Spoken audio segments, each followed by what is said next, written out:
Ketua Menteri Datuk Seri Haji Jinor mengalu-alukan syur Parti Bersatu Sabah berhubung penubuhan jawatan kuasa dui partisan pilihan khas di Dewan Undangan Negeri bagi menangani isu pendatang asing tanpa izin di Sabah.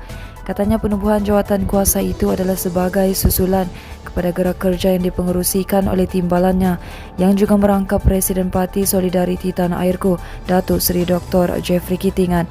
Sementara itu menyentuh mengenai PBS yang juga sebahagian dalam GRS, Haji yang juga pengerusi GRS turut berkata permuafakatan parti-parti politik melahirkan sebuah wadah baru dan jajaran politik tempatan Sabah.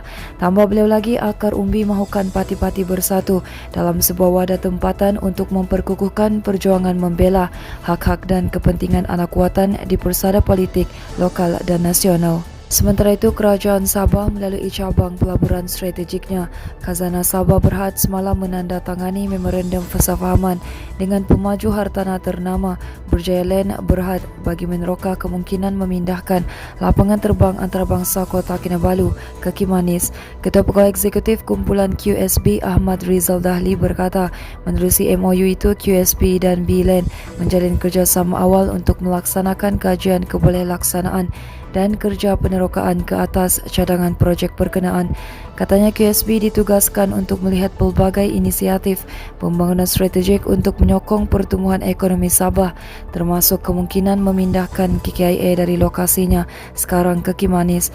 Beliau bagaimanapun menegaskan akan mengambil kira maklum balas daripada semua pihak berkepentingan dan membuat pertimbangan secara konsensus sebelum keputusan untuk memindahkan lapangan terbang itu dibuat. MOU itu ditandatangani Ahmad Rizal selaku wakil QSB dengan disaksikan Setiausaha QSB Rudy Jaglul, manakala B-Land diwakili Timbalan Pengerusi dan Ketua Pegawai Eksekutif bersama Kumpulan Berjaya Corporation Berhad Syed Ali Syahul Hamid dengan Pengerusi Berjaya Corporation Berhad Tan Sri Vincent Tan sebagai saksi. Ahmad Rizal berkata KKIA sudah tidak dapat diperbesarkan dari segi operasi, termasuk pembesaran bangunan terminal dan landasan, di samping fasiliti lain disebabkan kawasan tanah yang terhad di lokasinya sekarang yang dikelilingi tanah milik persendirian dan kedudukannya yang hampir dengan pusat bandaraya. MOU berkenaan merangkumi pemindahan KKIA termasuk pembinaan dan pembangunan lapangan terbang antarabangsa yang baru di Kimanis, selain pelan pembangunan mapan yang akan dilaksanakan di Kimanis atau mana-mana tanah lain yang dilihat sesuai oleh kerajaan negeri. Berita seterusnya, pilihan raya umum ke-15 boleh diadakan pada bila-bila masa dengan jangkaan seawal-awalnya dalam tempoh 2 bulan dari sekarang. Ketua Pemuda UMNO Datuk Dr. Ashraf Wajdi Dusuki berkata beliau menjangkakan PRU 15 mungkin diadakan pada September atau Oktober depan. Katanya PRU 15 tidak mungkin diadakan pada November atau Disember, memandangkan ketika itu musim tengkujuh yang mungkin menyebabkan rakyat sukar keluar jika pilihan raya. Beliau berkata PRU 15 perlu disegerakan bagi mendapatkan semula mandat rakyat untuk membentuk kerajaan baru yang stabil agar masalah dihadapi rakyat ketika ini dapat ditangani dengan lebih berkesan. Ashraf berkata kenaikan harga ayam di seluruh negara dikaitkan dengan harga dedak yang tinggi berikutan harga importnya yang naik. Jelasnya jika kadar faedah pinjaman bank dinaikkan sebagai satu cara mengelak orang ramai meminjam untuk mengurangkan beban, ia adalah tindakan yang silap kerana rakyat akan tambah tertekan.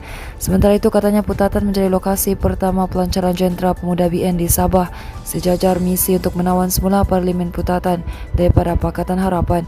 Tegasnya Putatan diletakkan sebagai kerusi parlimen yang mesti dimenangi BN pada PRU 15 dan menjadi penyumbang kepada kemenangan BN secara keseluruhan pada pilihan raya itu nanti. Bagi mencapai misi itu, katanya pergerakan pemuda perlu bergiat aktif, menarik anak muda dan mendampingi mereka melalui pelbagai program bagi meningkatkan sokongan terhadap BN. Katanya kawasan kubu lawan seperti di Pulau Gaya perlu diberikan tumpuan agar sokongan rakyat di kawasan terbabit beralih semula kepada BN.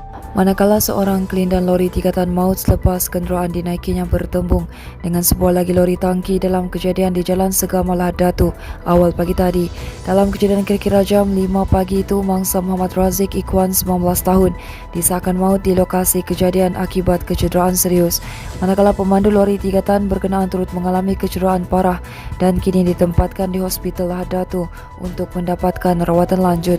Jurucakap Pusat Gerakan Operasi Jabatan Bomba dan dan Penyelamat Malaysia Sabah berkata pihaknya menerima panggilan kecemasan pada jam 5.21 pagi. Katanya seramai 7 pegawai dan anggota bersama jentera serta unit bantuan perkhidmatan kecemasan kemudiannya digerah ke lokasi kejadian.